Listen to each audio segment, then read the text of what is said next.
This episode of the Wedding Film School Show is brought to you by MusicBed, the best music licensing platform for wedding filmmakers. Head over to themusicbed.com and enter our code WFS on checkout to get a free month on your annual wedding subscription. Now, on to the show.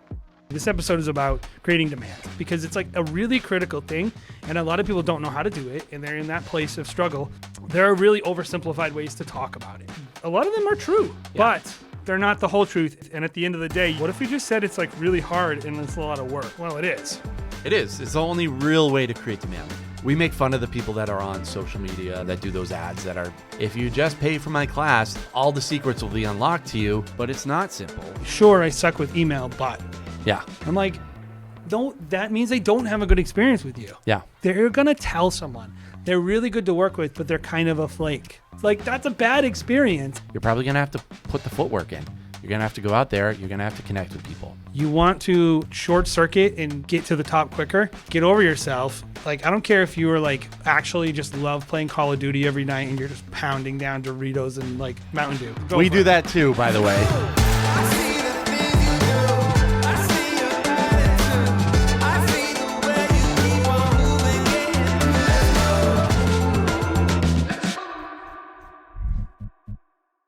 Hello and welcome back to the Wedding Film School Show. My name is Jared Haskell. We have another great episode for you today. Jason McCutcheon is in the house, my co-owner of my business and co-host of this show, the Wedding Film School Show. Jason, how are we doing? I am so excited to get to this content today because I believe it's going to unlock a part of people's business that has been previously hidden behind a door, and they're going to go to that next level. And that's what I'm excited about. Would you say it's a door of mystery and or a door of secrets, maybe? No, I would say it's a door of opportunity. A door of opportunity. Because Right. if you got to have that abundance mindset, and you got to believe that that it's out there. Right. So today we're talking about how to create demand and how, more specifically, how to create demand for your wedding film services. So we have 5 pillars, I would say, to help you on your journey to creating more demand. So let's just rifle through these really quick, and then we'll dive a little bit deeper. So first, we put, you have to believe in yourself and have a positive attitude. Yeah, at the end of the day, is a filmmaker really expected to be going out there and winning a couple over when they don't even believe in their own work? Like, you have to believe in yourself if you want couples to believe in you. So true. Second, we put how to create a film that connects to people's emotion. You have to create a film that connects to their emotions. I mean, people are emotional animals. They've done studies on this. They react to colors. There's a reason why McDonald's has bright colors. They want people to move. Well, like, films are the same way as McDonald's. You want people to connect with something that they see that will move their emotions. It's deep. It's good. Third, you have to rise and grind. You got to be on that grind set every day.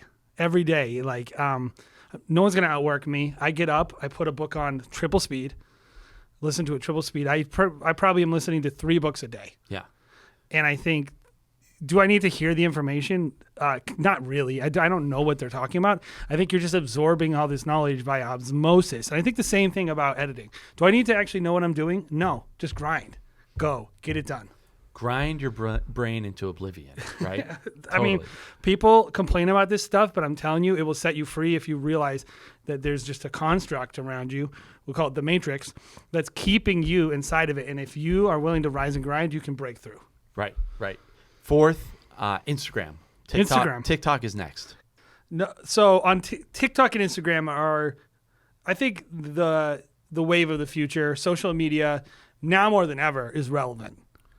Totally. And so if you're not on social media, what are you doing?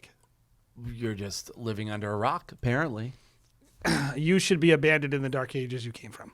You definitely shouldn't be getting a wedding film if you're not on social media, and you shouldn't be a wedding filmmaker unless you prioritize Instagram, right? I would say so. I think that's a good point. Anyway. Yeah. Anyway, fifth was paid ads. Paid ads. I wasn't going to give this one away, but don't give it away. No, Jared, I care about these people too much. I need to say this.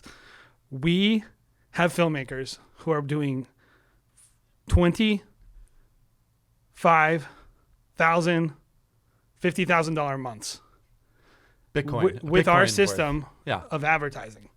And I'm telling you, if these people will just understand the secrets to Facebook ads, they can also have those same exact results. And so for one time only, we're going to open up a free membership to our weekly grind session on Facebook Marketplace.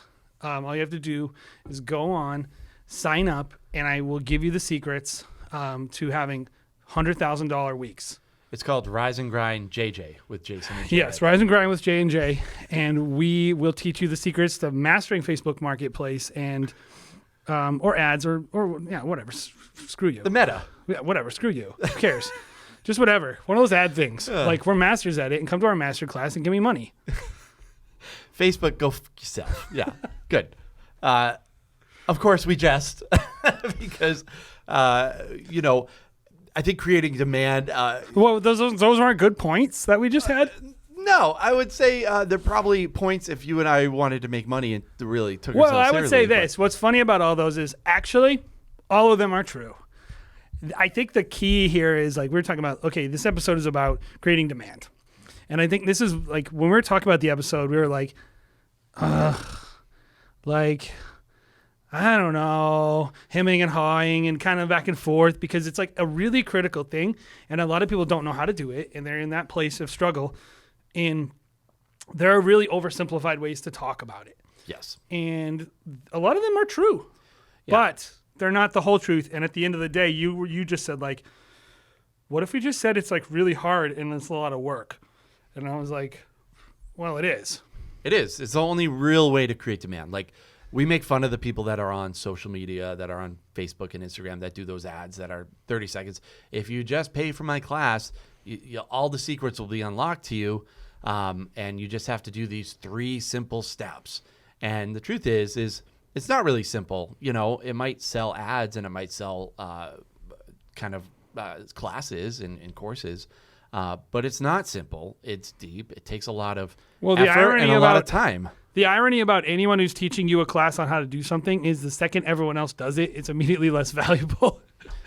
Totally. It's like if everyone's making good ads, then it just means no one's making good ads. But I always think about this too, is this, if it was so effective, then why wouldn't they just be applying it to themselves and dominating the market? They are applying it to themselves. They targeted you, right, the filmmaker, and got you to buy their class. But they're not doing wedding films. Like the people that are doing those are not even doing the work, right? In most cases. I think there's and what we're referring to, if you don't know, is like basically get rich quick schemes targeted at creatives to help them have like, they'll always say something like have $20,000 sale months. And what they don't tell you is they're talking about the one biggest booking month of the year where you book 4 of your bookings and then the rest of the year you might book 10 people. Right. Additionally, it's like, it's not that they're lying, but they're relying on your ignorance to how the wedding industry goes or any of this stuff. And so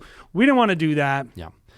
This is what I would say about our podcast and what we're going to talk about this entire show is like, if you're not willing to work really hard, just stop listening to the episode now, because like our podcast in general is generally going to be like, hey, do the things no one else is willing to do. And that will be the thing, the cream that rises to the crop is when you're willing to do the things that other people aren't willing to do, when you're willing to outwork people.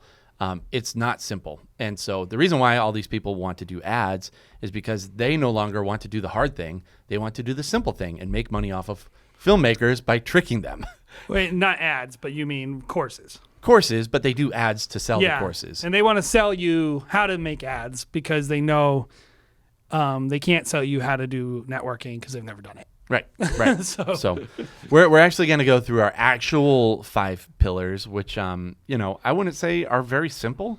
But if you do them for I think we can actually promise that people, you'll create demand. And I was going to say too about these is it's what I am more interested in with a lot of this stuff, Jared, is like getting someone to look at why is this not working? And here's 5 reasons things might not be working. Of course, you can take them on the affirmative and say, like, here's 5 things I should be doing. It can be hard to know if you're doing something well, but it's a lot easier to know if you're doing something really poorly, I think.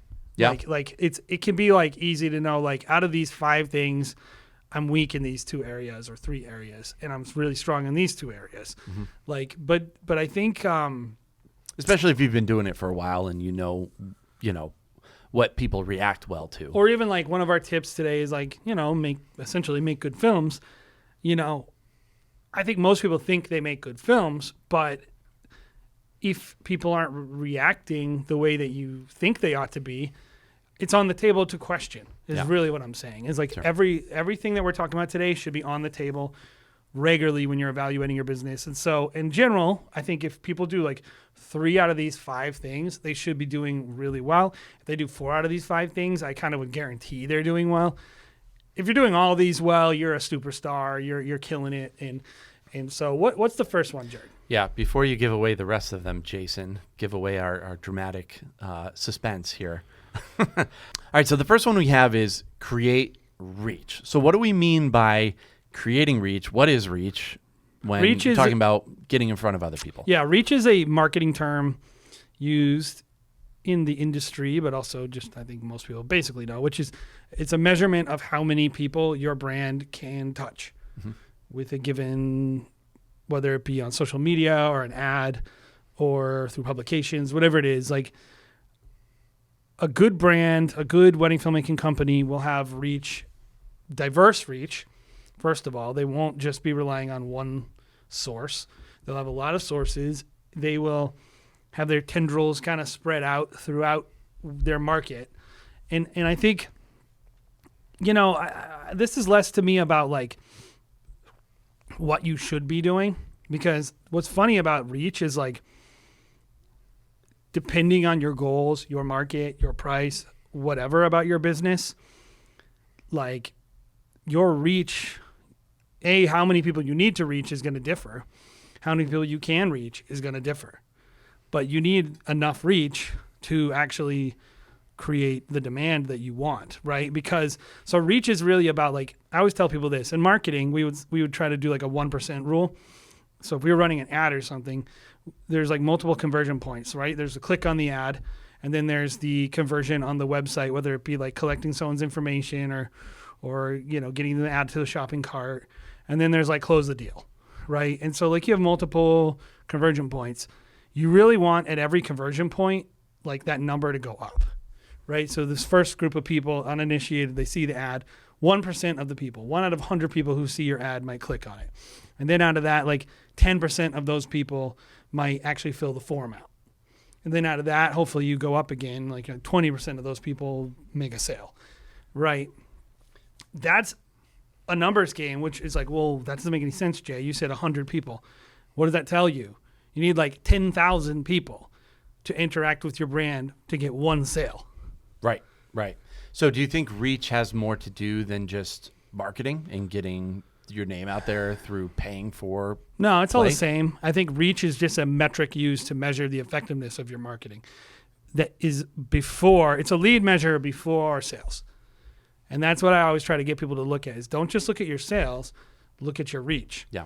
If you have limited reach, if you're to be honest with yourself and say, okay, there's a lot of ways to look at it. You could look at clicks, you could look at engagements, you could even just do like how many places could someone see me?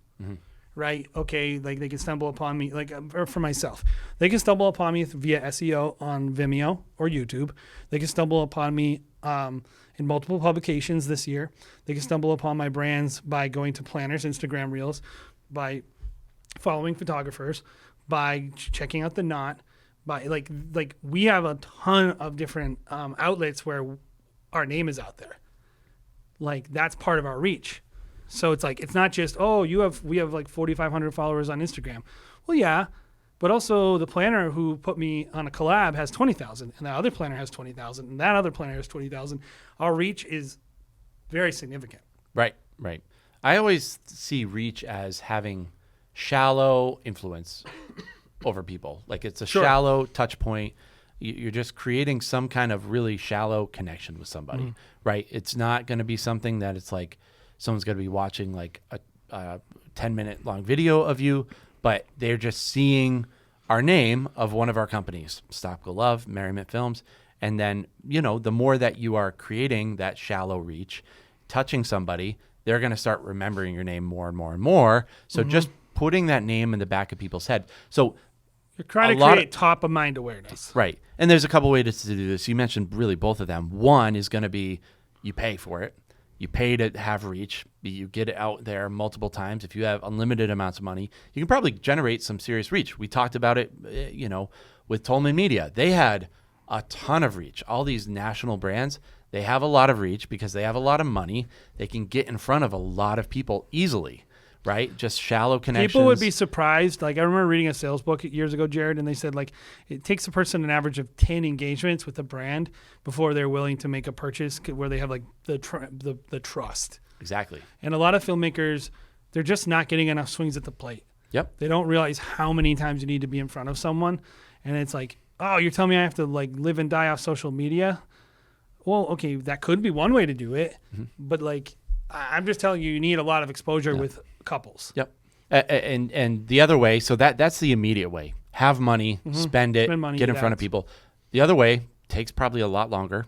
It's a much more organic type of reach, right? Where it's like you're creating a little bit more touch points. You're growing your Instagram following. It's not simple. Like growing an Instagram following is very difficult. I would call one of them like viral reach, right? And paid reach. And the other one like embedded reach, like institutional reach. Yep. Like in our industry where we live, we are part of the wedding industry. We're embedded in all the top venues. We're embedded with the planners. We are part of the industry. And that will help. Like as you become more established, some things will get easier for you in your business, definitely, for sure. Yep. But it's just one thing to look at. You need to create reach for your business. And so if you're sitting there and you're like, well, no one knows who I am. Like I can promise you this is probably like the first problem that most people need to fix in their business is nobody knows who they are. And that's like the actual second problem. The first one is because they're not out there in any capacity. How could they find out who you are? Well, I make better films than this guy. You hear that all the time. I make better films than this guy. Why is this person getting booked? Because they know who they are and they don't know who you are. Yep. So you have to solve that problem, and it's going to vary based on your market, pricing, all these things. Like, I guess I wish I could give you that master class on how to master your ads or master this or master that. I mean, there's a million ways to do it. I think finding a way to get reach in front of as many people as possible, you have to find your own way. Like I know a way that we've gotten reach in the past. It can be Instagram marketing. It can be having an Instagram following.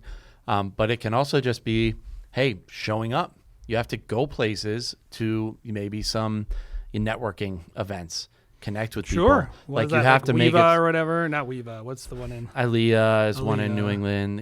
There's a lot of these around the country. But just getting out there and making it so that people are talking about you is reach. It's soft reach. Literally anything from going to a wedding show, getting involved in which like these are not things we do.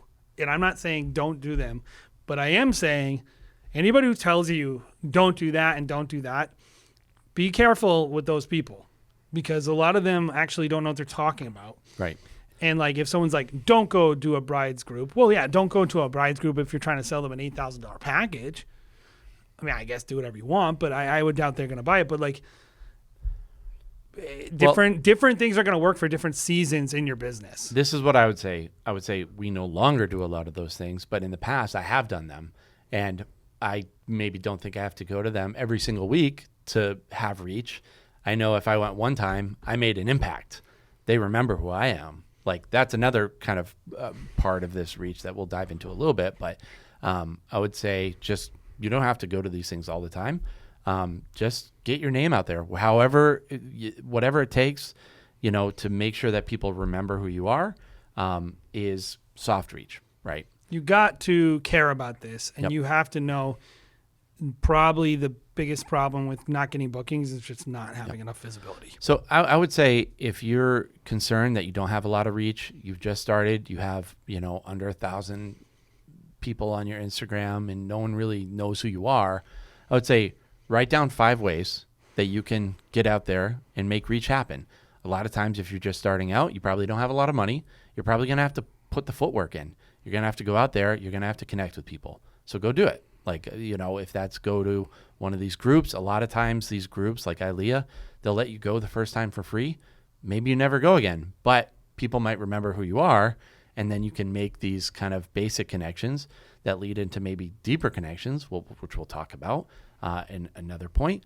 But just write down 5 ways that you can generate some reach. That's a great way to start. So the second one that we wanted to talk about was get good, which we've done a whole entire episode on, which you should go back and listen to if you haven't already, because there is so much to talk about there. And this is just kind of like a general, really broad topic. What do we mean Pretty basically? obvious. Yeah. What do we mean when we say get good?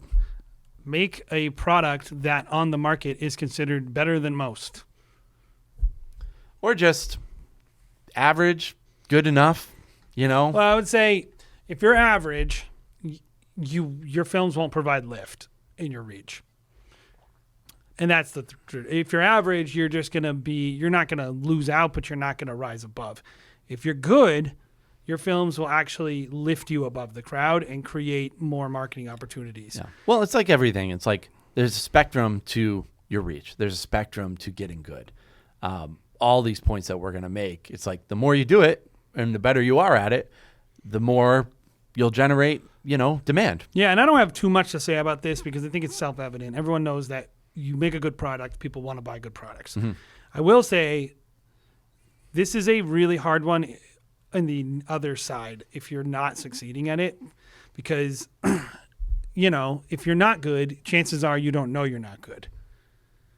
So I always try to say to people, like, be open that you might not be as good as you think you are and that could be contributing to your lack of marketing success. Yep. Like, not so much that if your films are good, your films will suddenly pop off on social.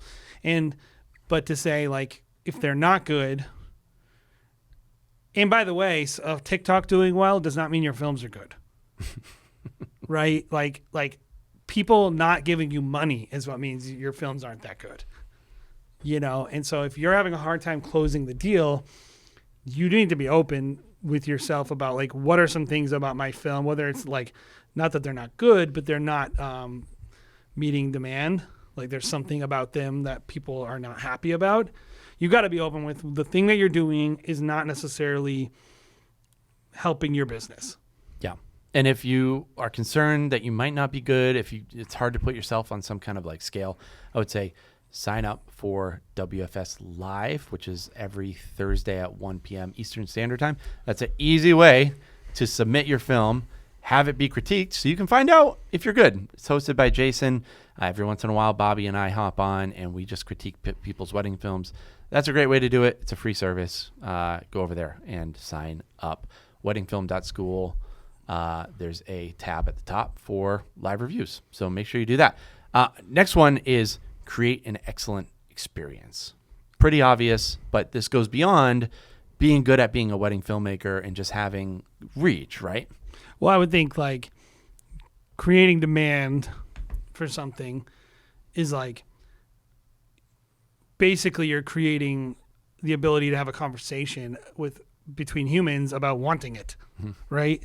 And so obviously good films kind of speak for themselves, and then most people, I think, understand that language. And I think most people would say, like, they want to create a good experience for their couples, but I don't think a lot of people really realize, like, how impactful it is. Like, I wonder, Jared, like, what do you think the, like, percentages of, like, you get a referral from a couple, right? How much of it was the film and how much of it was the relationship with or experience with us as a brand? Almost 75% is probably, maybe even more, it was a good experience with them. Everyone that is referred to us from a bride or groom especially is the first thing they say is they're the best. It doesn't say necessarily they made an amazing film. They made the best film for us. They go, they're the best. Talk about us. That's about who we are as people. Caleb was amazing, or, like, literally. Yeah, it's about their experience with us, which, yes, the product is a part of the overall experience, but it's how they feel about your overall beginning to end, head to toes, experience with you. From the beginning sales call to when you explain the contracts and product that they're going to get, all the way to shooting with them, filling out the forms with them, just everything you did with them along the way is contributing and like culminating on the film.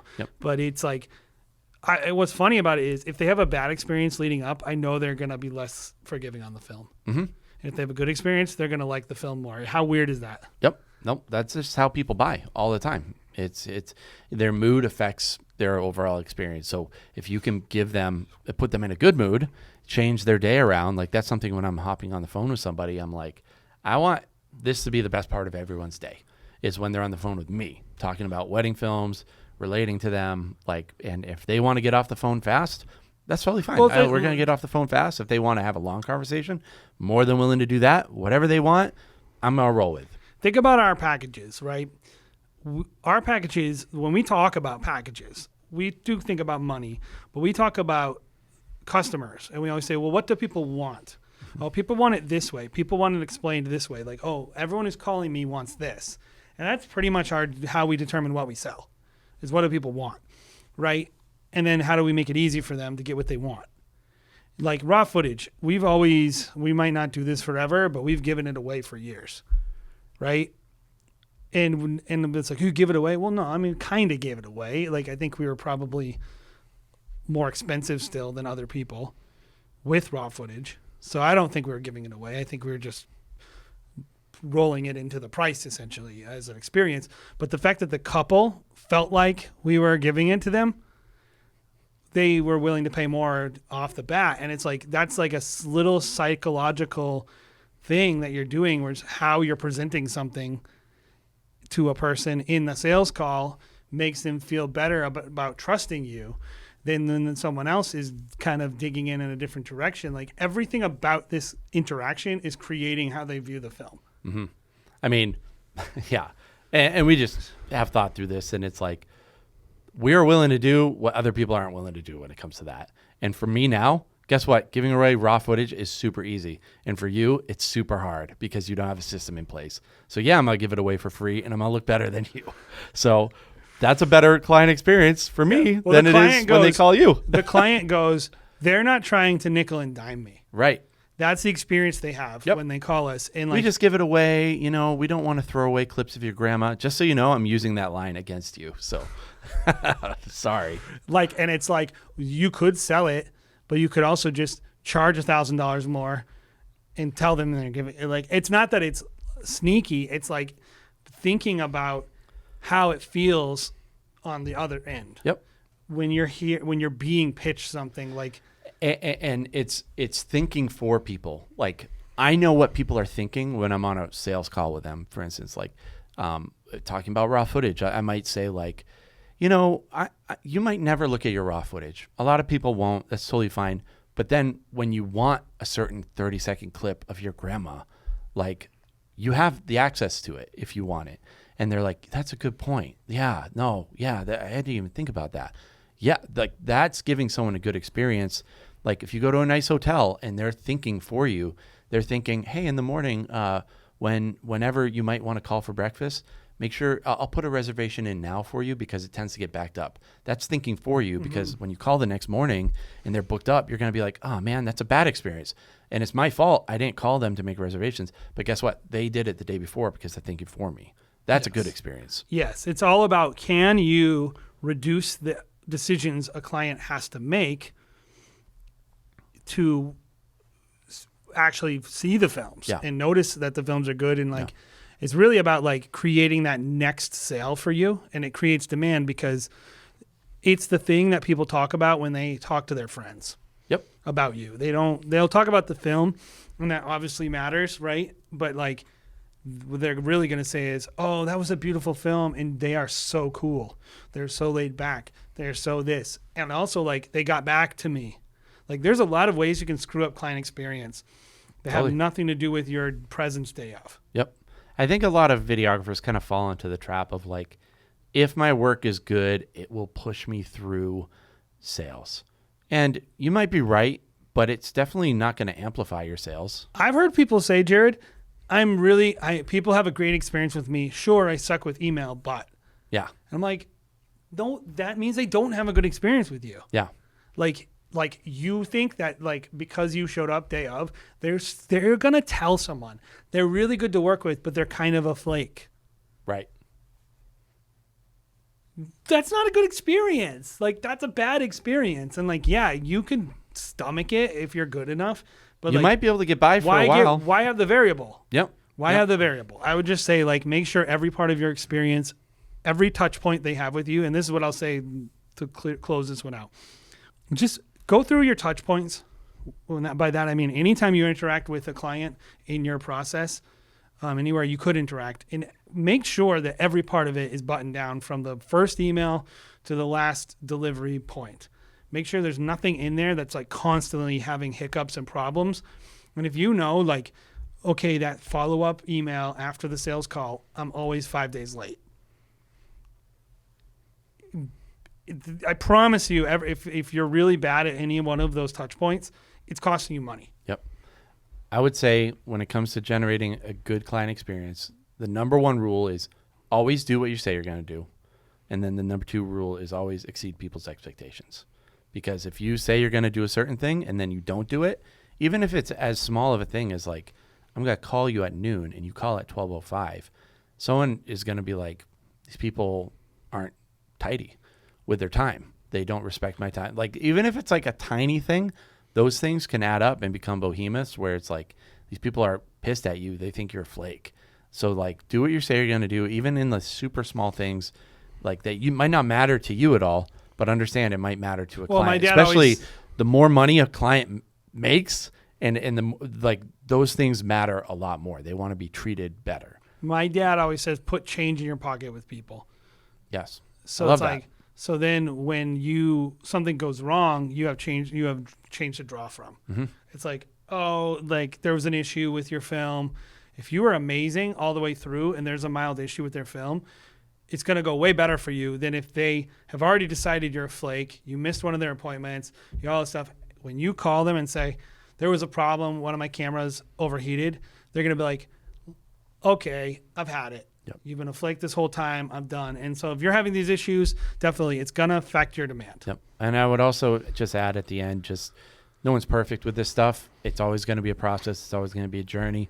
We don't always give the best customer experience, but guess what? Every single time we learn from those bad customer experiences, so understand it's a journey. The next one we put is create a compelling brand. So Jay, when it comes to a brand, how is a brand different from marketing and how is it different from a logo? I mean, a brand is an identity, right? A brand is what people are saying about you when you're not in the room, right? A brand has a language of its own. It's like a convergence of the work and marketing into one discipline. It's what people use. This is what I'll tell you about brands. I remember I was with my family. I think we're in Gatlinburg. We were driving through, what was that, Tennessee? Mm-hmm. And we're driving through, and I was like, let's get some good food. Like, we pulled over, and I'm walking through the downtown area. It's tons of antique stores and all kinds of just places that my family loves antiques. I hate antiques. I was going to sounds terrible. It's kind of nice. I like certain things if there's, For like 30 minutes. Yeah. But anyway, we were walking around. It was a long drive too. So I guess I was like, at that point, I was like, just literally anything but it being in the car. So I see a restaurant and I'm like, let's go there. And they were like, we went and the food was incredible. I had this pork chop. And then they were like, well, how did you know it's going to be good? I'm like, the logo.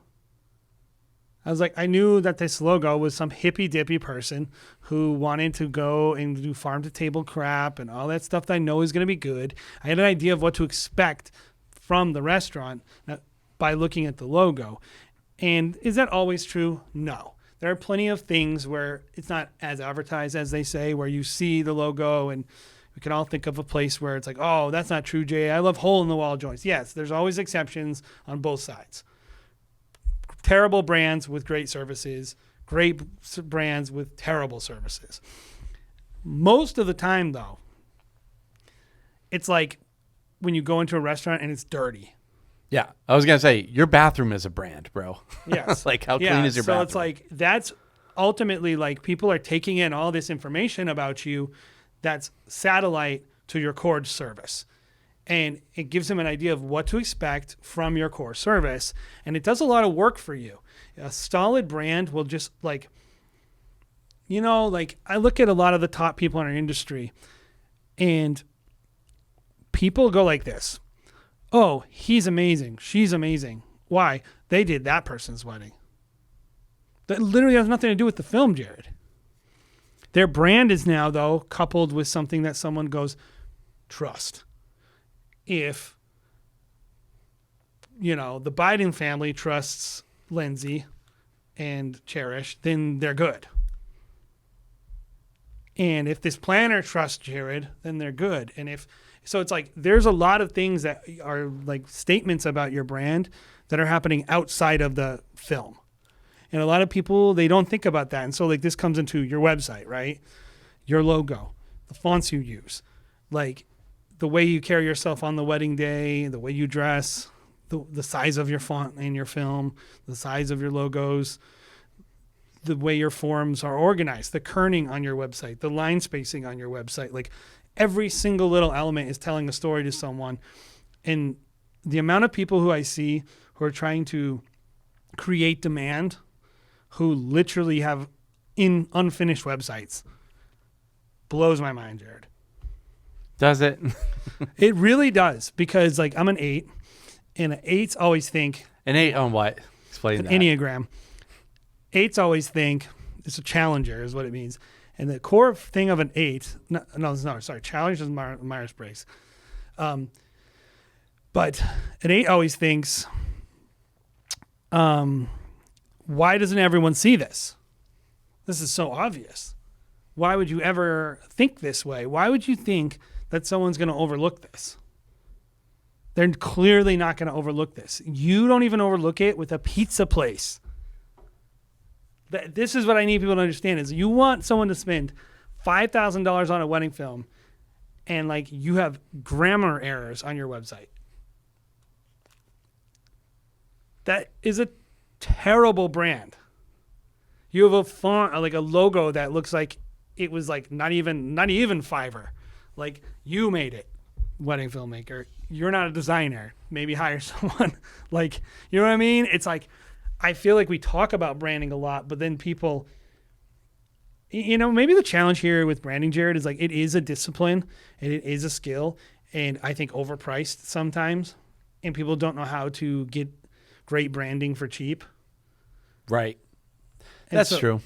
I think some people are like, because the brand identity, like the visual identity side, or the experience side of having a great website, or the experience side of having like coherent marketing, and like there's a lot of disciplines that have nothing to do with filmmaking here. Yeah. Yeah. I mean, I would say great branding, it takes a really long time too. Like, there's a lot of overlap, right, of like what we just talked about, great client experience in your brand, but also what is your experience like to a photographer, to a planner, to your venues, like, you know, that's a big part of it too. I remember a couple years ago, probably pre-COVID, I got a text message. I was shooting a wedding. I got a text message from Joe Lauren, photographer that we work with often. Joe is the best. He is a great photographer, cool dude to be around. Was shooting with Joe, or not, I wasn't shooting with Joe, but I get a text message from Joe. He was like, who is this Brian guy? Like, he's kind of an ass. And it was just like talking smack. And I was like, oh my gosh. I was like, I went outside and I called Joe, and he didn't pick up, but he texted me right back. He's like, no, I'm just screwing with you. He was like, I love every single one on your team. I've probably worked with 7 guys over the year, and every single one is just awesome. I don't know how you do it, but I love working with your team. You could send me anyone in your team all the time, and I will work with them because you find awesome people. That's a big part of our brand, is like we are only going to send people that are not annoying, who make the photographer's job easier. Yes. That's a huge part of our brand. What are people saying about you when you're not around? That's it. right? Like when they see you, like, oh, that's elegant, or that's this, or that's that. And like, I do find there's one other aspect to branding that's like, there are people who are like, I'll say, hey, what do you want people to see when they see your brand? Yes. And then I go like, they'll be like, oh, luxury. I want luxury or something like that. And you look at their stuff and I'm like, that's not luxury. Mm-hmm. Like a guy posted the other day, he says like, how do you get these people to do these luxury shots? You know, like sparklers during their first dance and all this stuff. And everybody was like, those are not luxury. I was like, that's like tacky stuff. That's not luxury. Luxury is about, to me, and I said, about refined taste and having a sense of style, not gaudy stuff. How do you explain that to someone, though? Exactly. That's the problem. It's Right. like that guy was saying like cool stuff. Mm-hmm. Cool. And I said like, those can be cool. Sure. Right. Like I think you can have cool sparklers could be cool. Yeah. It's not the right vocabulary to say it's luxury. Right. And I think like branding requires, it's like being a sommelier of taste. Mm-hmm. It's like you have to know, smell it, taste it, that whole thing. I'll define this for you. It's like who knows what's good? And it's like if you don't know what's good, if you're not cool, if you don't understand how to speak languages, like the amount of people I talk to, Jared, that have no sense. Like when I ask them about wedding dress companies, don't know any wedding dress companies. So this is what I'll say. If you suck at branding, I'm going to make it easy for you. You're in the wedding industry. There are great magazines like Harper's Bazaar, Brides, to some extent Martha Stewart Weddings, great social things like Carrots and Cake. Look at the line. Literally they just are awesome. The line. Yeah, there's all kinds of tons of things. And I would say get more educated on the things where your clients would be. You know, like the line, maybe not a lot of your clients aren't going to be caring about that world. But even so, like any education is good. Go to these places and just literally look at the brands associated with them and then get educated on these brands and how their look is. It's a cheat sheet.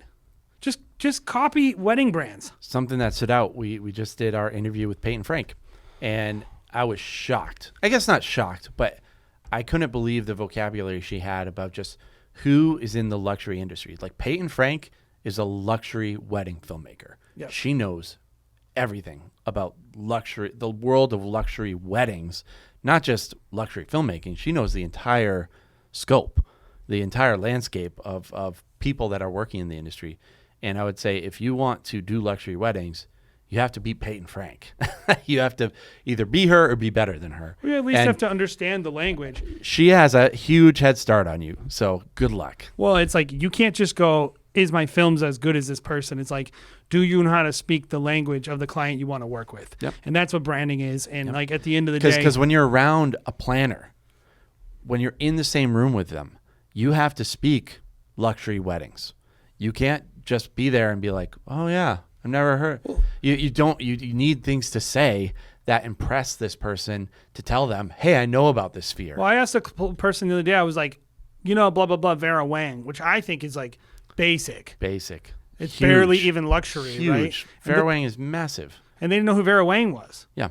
And I was like, you're not a wedding industry person. Yeah. Sorry. Like you cannot have a wedding, and everybody wants to have a brand outside of the wedding industry. Yeah. And I would say like, okay, you can do that. You can be Bottle Brush Films and have a brand that stands out. You better be really freaking good. Like, you better be so freaking good. And most people, by the way, if they're really to be honest, they don't want to be this rogue film company. They want to just get paid a lot.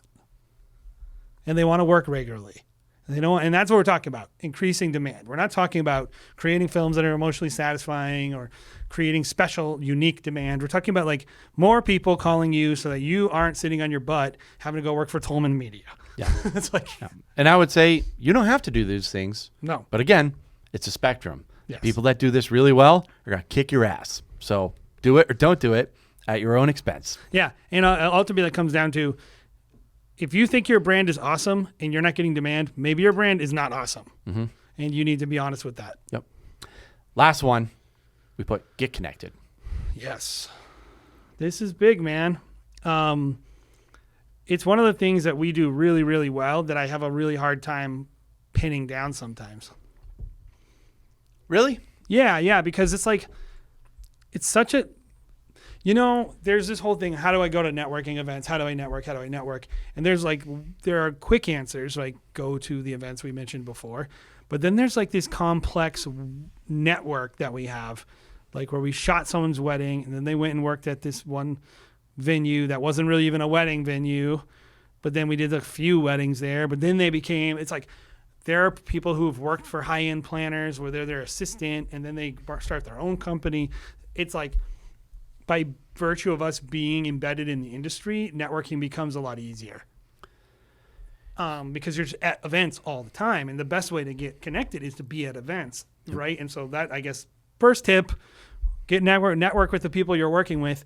What I think is hard is, how do you, like, say you're new and you're not connected? You're not shooting weddings that are industry weddings. You're shooting a local barn where they have a venue person who knows nothing about the wedding industry beyond their own venue. You're not working with high-end, like, photographers or planners.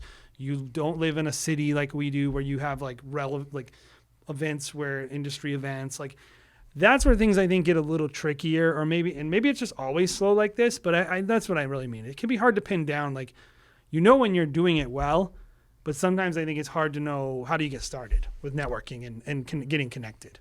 Right. And also, I think this is the one where I kind of feel a little bit bad for introverted people, because extroverts are going to go out, they're going to make connections. It's going to be natural to them. They go to a network party in a big city. You're naturally just going to, by osmosis, just by being around people, you're going to create these connections, and then you're going to have follow up, and you're going to create this natural, like, I like you kind of relationship. You like me. Let's work together.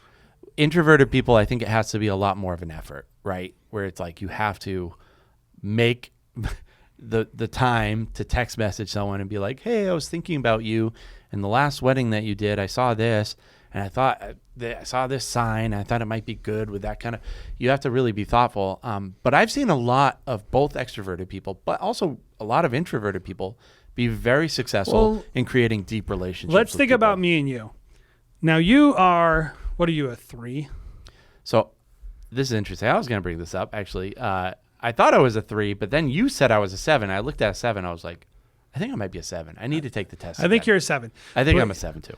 But you have 3 elements. But which is good, because I hated all the 3s that they listed as, like, people who are 3s. You're like, hated all those people. I think, like, but the point is like, you are a traditional people person. Yeah. Right? Like, I'm very approachable. People can talk to me. Yes, but also you enjoy certain types of small talk. Mm-hmm. I am not. Yeah. But this is what I think is, for people who are like, I have a hard time speaking towards myself.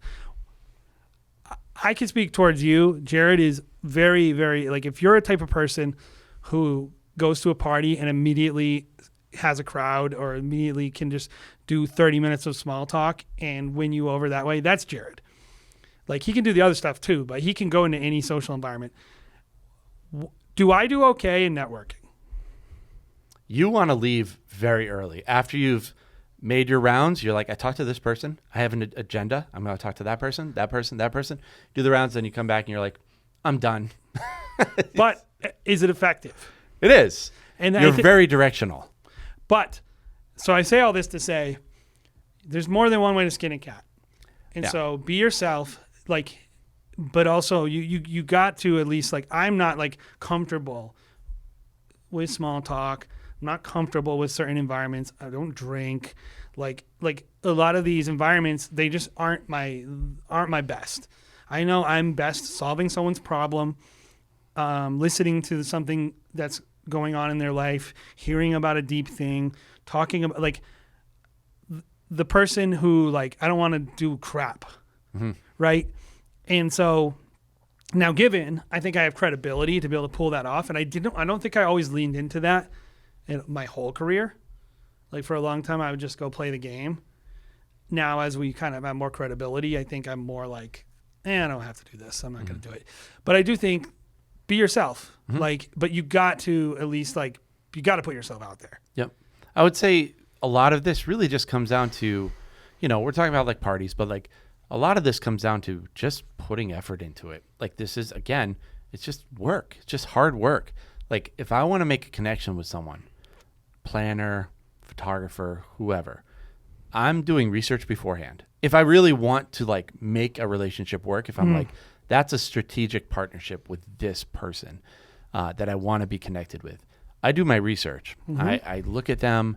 I might fanboy a little bit, be like, I love their work. I love the way they do this, and this. I would love to work with, it starts with a dream, right? Like And- you want to have you have to genuinely get to the place where you are genuinely excited Right. to work with that person. Yeah. And when we went to Engage, they give out this great book full of people. And what I did, as soon as we got there, sat by the pool and put check marks. I was like, I want to connect with that person, that person, that person. That's a filmmaker. I love his work. I just want to catch up with him and like make a relationship with that person. This is a strategic planner that I'm like, I'm only going to try to make an effort with this person because there's probably going to be a million people trying to talk to them. But that's my one person I'm actually going to try. There's like a reason. And I think this is Yeah. a big thing with it is like, you got to be honest with yourself if this relationship is going to benefit that person. And a lot of times me and you will be like, there's no reason this, Brian, if you're listening to this, we'd love to work with you. But I know there's no reason Brian Raffinelli needs to work with me. Right. And so I don't bother annoying him. As much as I would love to work with them, they're New England based. It'd be great. They don't need me. Right. Right. Versus some planner who we ran into down at Engage, who we knew does a lot of events on Martha's Vineyard. And we were like, I think we had a little bit of a relation with before, but we're going to make sure to connect with them, right? Yep. Because it's like, On site, they were like, hey, we have this wedding. It's so hard to find someone. And I was like, look, I'm fully booked on that day, but I'm going to help you. I'm going to actually introduce you to my friend Kyle Smith, who was there with us, and see if he can do it for you. Like, yeah, it's in my backyard. Yeah, I'm giving Kyle, who's a friend, but we're all competitors. I'm going to introduce him to one of my most strategic partners. You know why? Because that helps my planner. And yeah, they might hire Kyle again, but they're definitely going to hire me again for solving their problem. They're definitely going to walk away from the relationship and think, that's a good dude. Yeah, I'm not just in it for me. I'm in it to win it with the team. And like we had Carrie on a couple weeks ago. That's mainly what she said about what she looks for in her teams is like team players, So I think that's a big thing too. When you actually muster up the courage to go and talk to these people, that you are actually approaching them with that attitude of like team attitude, leading from the front. I'm going to do whatever it takes to make everyone successful and make everyone's job easier. I know That's hard to do as a videographer, by the way. Well, because most of them are obsessed with themselves. Okay. like they know nothing about the industry at all. Yeah. I will always just keep hammering this. It's actually, if you are listening to this and you don't know the top planners in your area, the top venues, and the top photographers, if you've never ever read a bridal magazine, if you don't follow any bridal accounts, you're not a wedding industry person. Yeah. I'm sorry. And there are people who don't do that and do well. Those are the exception, not the rule. Yep. You want to short circuit and just get to the top quicker. Yep. Get over yourself. I don't care if you were actually just love playing Call of Duty every night and you're just pounding down Doritos and Mountain Dew. Go for it. We do that too, by the way. That's not the side that you show the wedding industry. Totally. That can't be your relationships are based on actually pretending to give a crap about the stuff that these people care about. Don't be too cool. We've seen people who are too cool who haven't made it fizzle out. I've also seen people who are too cool who have made it, who do great work, fizzle out because the planner is like, I'd rather work with people who don't treat me like they don't care about what I'm doing. And they would rather hire someone who's just as good because guess what? People will be just as good as you making wedding films unless you're top tier, top 10 in the country, top 10 in the world. People will be just as good as you. There's ways that they'll make up for, what you're bad at. And they'll also be industry people. So if you're serious about this, become an industry person. Yeah, the relationships side of demand it takes the longest to do, I think, and it takes the most being a real one, right? Like people know pretenders and they don't want to deal with that crap. And people who have actually things to give out, like jobs, they value those things. And it's a small circle. You need to get you better like getting into that circle of trust with a photographer or a venue or a planner is not like easy because a lot of people want to be in that circle. Everybody wants that. If there's a top planner, everybody wants to work with that planner. Like, but I'm going to tell you, they're not going to work with you if you've literally like never heard of them. Yeah. Yeah. Like that's a big thing too. If you're approaching a wedding planner and you meet them in a circle and it's like, hey, I'm Brian Raffinelli. And you go, oh yeah, I've never heard of you before. What do you do? Or, what do you do? Like, they'll be like, this guy. Oh, well, that's so arrogant of them. It's like, come on, dude. Like, yeah, I mean, they've earned it, man. They have. I'm sorry. You haven't. Yeah, like the fact that Sorry. you don't know who Brian Raffinelli is means that I don't really want to hear your opinion on whether Brian Raffinelli is stuck up. Yeah, totally. It's like you're the one who's literally can't book a full season of weddings, who didn't have enough courtesy to know the people who are coming to this party, and then you meet one of the top 20 planners in America and don't know who they are, and he's the arrogant one. and I don't want to be unrealistic about it because it's impossible to know everyone in the industry. No. But just like do your homework, man. If you literally well, if you meet Brian Raffinelli in the middle of Oklahoma City, that's one thing. Yeah. But if you're in Boston, Brian Raffinelli is like, he's like somewhat old school. He's well established, and he's one of the people. He's still doing high end work. He's very reputable. Yep. There's someone like that in your market. Who's your Brian Raffinelli? Whether maybe they're not doing the Biden's wedding, but they're doing they're doing big stuff. Right. Like you need to know these people. And I was gonna say one more thing about this. Don't forget about the people you're working with who maybe don't have the power yet, but are next in line. Yeah, that's a great point. Great point. I would say my technique of just circle defense and zone defense works really well for this because I'm just nice to people even if they haven't made it yet. And I'm like doing the whole social thing. And I've met a lot of people who I'm like, oh, this person, like he has like 1,000 people on Instagram. He's fairly new. He'll talk about like some of the things he's going through. And then within a year, they're up to like 5,000, 10,000. They've just blown up. Like that happens often. So I would say, be nice to everyone. Don't think you're too cool for school, and just be nice to people and they'll remember you. You know who the next wedding planner in your area is? Whoever's working for the top wedding planner in your area. Yeah, it's true. So like you better understand, like if you're working that event, whoever that person's right-hand the amount of times I've worked an event, and we know everybody, but like you got to know this. If I work an event with a top planner, the amount of times 2 to 3 other top planners are working the same event with them to help them out because it's a small circle. Crazy. A lot. You could be working with someone who actually does 15 of their own $250,000 events, who's literally putting flowers up in the room while you're standing there telling off a DJ or crap talking the planner. Totally. It's like you don't know. So like literally, and a lot of times it's easier to talk to those people because they don't have the stress of being the top dog at those weddings. So they're just like, you have a lot more time to just connect with them. And so. The other day, I mean, I was talking to somebody and I was like, hey, listen, this is a problem I'm seeing with the way this DJ is setting something up. Do you think Kristen will care about this? Mm-hmm. And I'm doing this because I genuinely think Kristen would care. B, because I know I want these girls to feel included. Right. I don't want to go directly to Kristen, but I do want to talk directly with these people because I want them to feel like I'm a respectful person who values them. And the person that you were talking to about that just hired us for, I think, an $8,000 wedding film. So is a planner, hired us for her wedding. So at a major Boston hotel and is, having us shoot her wedding and is probably going to refer us for $100,000 of work in the future. So we made a good impression on that person, clearly.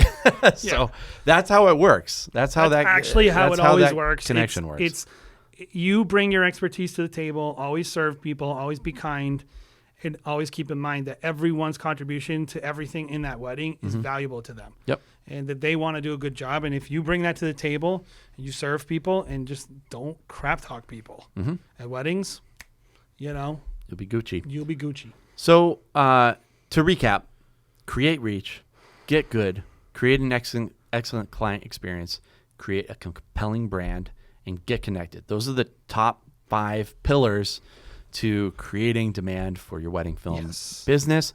I would say, as some homework, write your top 5 ways to create demand for each of these categories and make an action plan. That's how you're actually going to make a difference. You're not going to do it just by thinking about it over the next couple of weeks. Actually write things down. I don't know. Writing things down always helps me.